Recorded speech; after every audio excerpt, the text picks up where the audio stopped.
All right. Hey, everybody. Glenn Hausman here of the No Vacancy Podcast, coming at you live on the show floor of HoaCon 2019 from San Diego, brought to you by Red Roof. I'm with one of the industry luminaries out there, Mr. Roger Bloss. And if you're watching this live on the Facebook feed, you can tell what he's up to. He's up to Coachillin, which is I got my fancy brand new hat over here. So I'm hoping that we could have a little Coachillin kind of time talking with each other today. How's it going, man? Oh, it couldn't be better, Glenn. We're living the dream. Look where we are. We're in San Diego. The weather's beautiful. Right. Couldn't be better. Yeah, it couldn't be better. You're starting a fun new company after having a successful tenure, building one of the world's largest hotel companies, selling it out, hanging out with that company for a little while. Now you're onto brand new things. Yes. You're gonna be Coachillin. Why don't you tell us a little bit about this brand new hospitality concept? So, it's kind of personal to me, as you know, and for your audience, I'll tell you a little bit. In the summer of '08, I had the Widowmaker heart attack, and kind of scares the heck out of you. I would think. And you look at your life, and you kind of look at where you're going to go. The following summer, in the summer of '09, I actually drove my truck off a cliff and was injured severely to the point where they told me I would probably never walk again. And knowing who I am, knowing all these things about prescription drugs and opioids and things like that, I refused to partake in that. But, running the 10th largest hotel company in the world, single dad, all the things that go along with normal life, pain and all the things that go along with normal life, running a major company. So I had to find a way to still be functional. And being located in California, back in the time, it was medically legal in California. Right. And so my doctor said, hey, if you're not going to take anything, at least try this and see if we can relieve some of your pain.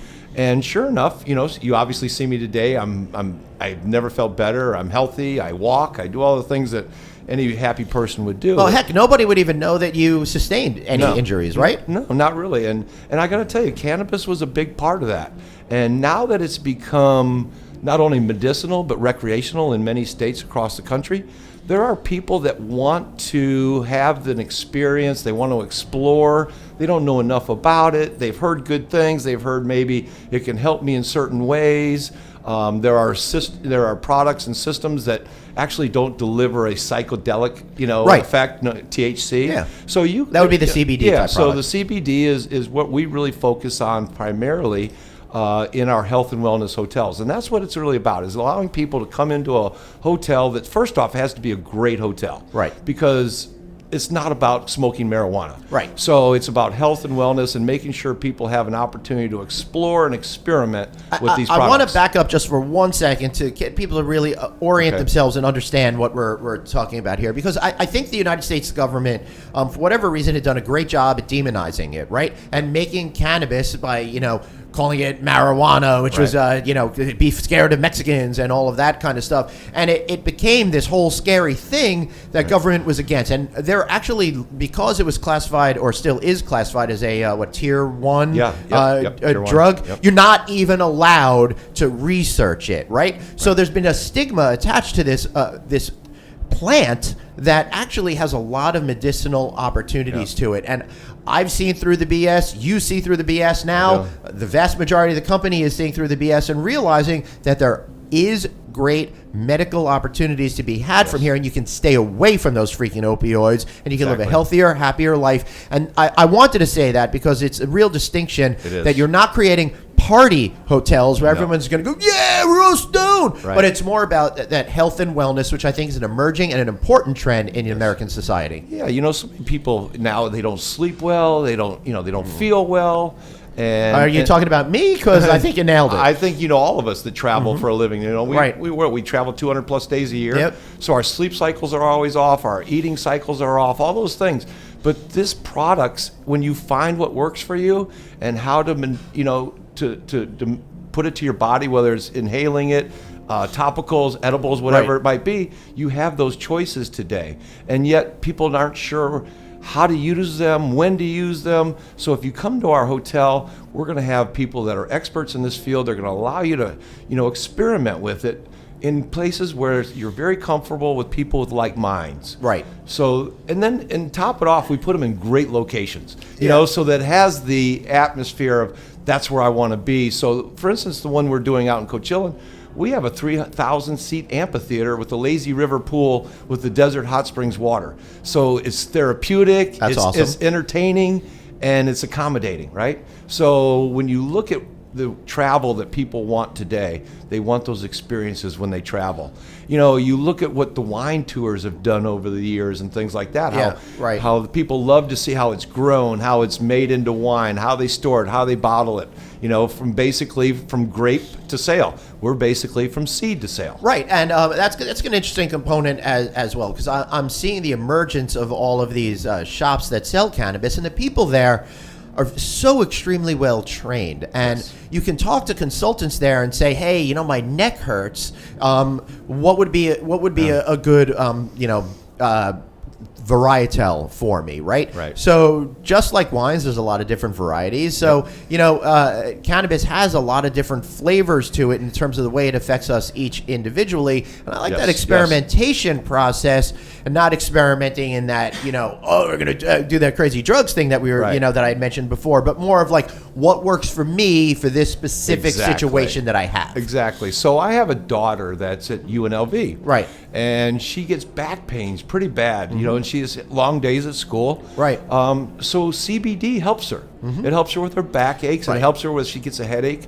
You know, there's no THC, there's no psychedelic effects to it, but it helps her throughout the day. You get through it without having to pop, you know, 12 Advil or whatever the product is. So we see it in ages from, you know, infants with seizures and things like that, where it's now government approved. We know President Trump signed the Farm Bill a couple months ago, making CBD legal across all states. So it is becoming very, very mainstream. And the fastest demographic is the baby boomers, because they realize there are so many aches and pains that they can treat topically. Yeah, it's incredible. I actually have a really good friend whose father-in-law was on, you know, medication, and because of the war now against opioids, they just cut him off. They got him addicted for a lot of years, cut him off. Now, you know, he's an older guy who's kind of nervous about the whole cannabis thing, but, you know, with some, focused by my friend and his wife, the guy tried it, and now it's solving all of his problems. So I can see why older people are flocking to this, because it really cuts through all the BS of pharmaceuticals and gets to a natural source that does real things for real people. Yeah, and you're seeing now there's players in the NFL petitioning the NFL to, as they should. Yeah, because it's great for pain management. Exactly. Right. And there's no side effects to it. Right. Except a good night's sleep. Or maybe a great meal for in some cases. But, you know, and that's what we want to stress. There's no smoking marijuana at the hotel. Right. You know, but what you do maybe in the privacy of your own guest room in the balcony. And obviously we're going to have areas that make people very comfortable to consume. But you're seeing today a lot of people have switched to topicals, vaping, and edibles. So you're not really seeing the smoking of the flower like you would expect anymore. There's just so many new technologies and techniques to apply these products to your body. Right. Yeah. It's amazing that you can turn it into a lotion, rub it on the part of your body that hurts, and the pain goes away. This is something grown in nature that has no adverse effects for you. And I can't underscore that enough, because I don't think people understand that. No, and I think the only thing that holds back the last 25% is that it's illegal federally. Right. And I see that changing within the next presidential cycle. Yeah. I really do. I think the 2020, one of the candidates is going to make it their platform. And even if a Republican is reelected, I still think it's going to be part of their agenda. I think so, too, because much like casino gambling, once people start to realize the money that can be made in it, then all of a sudden some of those social mores start to disappear. I'm seeing legalized cannabis spread across the country in very much the same way the early days of casino gambling, once the Indian Gaming Act of the late 1980s was passed. Yeah, and you know, we're seeing it. We're seeing companies that are doing millions and millions of dollars in R&D. We're seeing beverage companies spending billions of dollars coming into the industry. It is a product that will be here. It's been here for generations. It's been here for thousands of years. It's not going to go anywhere. Right. Hey, Bible lovers, what do you think the burning bush was? Right. That's what I think. Yeah, you're right. Yeah. So, Where are you right now in the development of these particular properties? So currently we have 8 sites. They're all in cities and states that have recreational marijuana. We believe that that's the key to the lodging side of it. Yeah, for sure. The first one we're doing is in Desert Hot Springs. It's on a 160-acre cannabis park. Again, with the wellness, water, the health and wellness theme. Anybody can go on YouTube and look it up and type in Coachillin, Coachillin. There's a YouTube video that we put out every couple of weeks, and you can see the project. So we are probably about 1 year away from opening. Our goal is to be open for the Coachella festivals next summer. Great. I'm going to leave my whole summer open just in case so I can come to the opening. Yeah. So if any of you have been to the Coachella concert or seen it, on the media, it's an incredible event. And in the desert area, we're very close to Palm Springs, and there's over 125 days a year of events in that marketplace where there's a lack of hotel rooms and things. So not only will it fulfill a need for accommodations for people, it will fill a unique need for those people looking for that experience. So because this goes out to a lot of folks within the hospitality industry, what segment would you say you're looking to create the hotel to fit within, if it even fits any? And first and foremost, for me as a career hotelier, I know exactly what customers want. I know the kind of product I want to put out. And as I said before, first and foremost, before we consider anything cannabis, CBD in this or hemp, it's got to be a great hotel. Right. And I'm a germaphobe, so it's going to be a great clean hotel. It's going to talk about hospitality. I would tell you it's going to be 4-star service and a 3-star type of environment with about a 2-star price tag. Wow. Because what we want people to do is and realize that there is financial gain in this, obviously. But when you come to our hotel, one of the things that we don't want to do, we don't want to be a resort fee, we don't want to be a parking fee, we don't want to be an internet fee, and the last thing we want to be is a CBD or cannabis fee. So as you come to the hotel or you book it on there, we're going to ask you, do you have any pains? Do you get headaches? What would you like to change in your lifestyle, your body, your health, whatever it might be? And we'll allow people to fill that out on the app. And when they get to the hotel, there's going to be people that are very knowledgeable and experts in that field. Right. And they're going to say, Glenn, we're so glad you came to stay here. We noticed on your profile you travel 200 days a year, you get headaches, you get backaches. We've created what we think will, for a man your age, your size, we think these products will work really well for you. They're part of your room, so there's no charge to them. Let us know how they work, how you feel, and if we can come back and change your medication, if you will, then we're glad to do that. Then, assuming that you liked your stay, you had a great time, the product worked well for you, all you have to do is walk right next door, and you can purchase it and take it home with you. Yeah, I'm really hoping that legalization happens on a federal level, because I think one of the challenges that you might have, you have one in California and you have one in Nevada. Right. I haven't seen any brands in multiple states because you can't ship them over state lines. That's so I correct. guess theoretically, if you're creating the products on site in each one, you could use the same brand names because it's technically the same product. Right. So I think that's pretty good, because as soon as I find, the reason why I say that is because as soon as I find out I like XYZ, I want to stick with that because I like the brand and I know exactly how much I need in order to get the result that I need. Exactly. So, and that's the issue, is you cannot transport THC across state lines. Obviously, you can transport CBD, you can. So, again, we think when it becomes federally legal, the THC will be able to cross lines. But most people are finding a combination of the both work best for them. Most people go a little heavy on CBD than they do THC. And then vice versa, if they're looking to, be entertained or, have that kind of, time out, or if you will. just deal with reality. Just deal with reality, sit back and watch a movie and just really have a good, feel good about it. Right. Yeah, you just got me thinking about the Game of Thrones episode. There's going to be a giant battle on Sunday. Maybe I need some medication for before watching that. But we have 8 sites, and they're all in states that have recreational marijuana approved. So we'll have 2 in California. We'll have 2 in Las Vegas, Colorado, Michigan, and Oklahoma are the 8 sites that we have already focused on and are ready to proceed And are you with. going to operate all of these on your own initially? Because I have a feeling this is leading towards franchising. No, it's not a franchise model. No? It really isn't, because we believe, and I believe, since I've started this, is it's really important to have the hometown connection. It's really important to have the local relationships. So if anyone wants us to come in with our program, our projects, and our products, you must put your land into the deal as a joint venture. I see. If you have a hotel that can be retrofit, you need to put your hotel into the joint venture. And because we're a publicly traded company, we will own 51% of the hotel.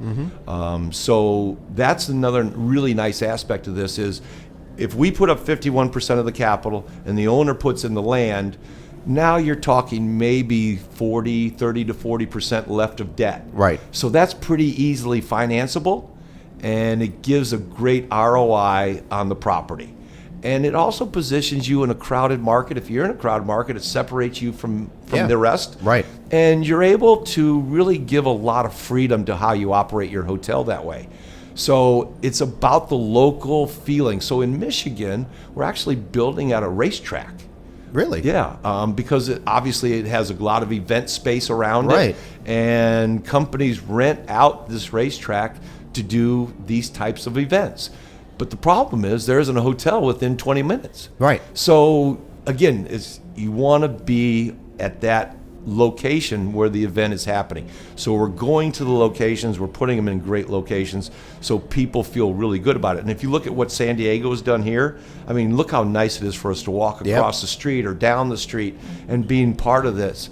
Not a lot of cities can do that in a convention. Las Vegas comes to mind, obviously. Right. So we're going to try to do that same thing with our 420 friendly hotels, our Coachillin hotels. Right. Awesome. Any final thoughts, Roger? I think it's something that people should really feel good about experimenting with and giving it a try. Just let your guard down a little bit. And I was the same way. I said, how do I raise two kids as a single dad? How do I run a 10th largest hotel company in the world? Right. And I have to hide my medications.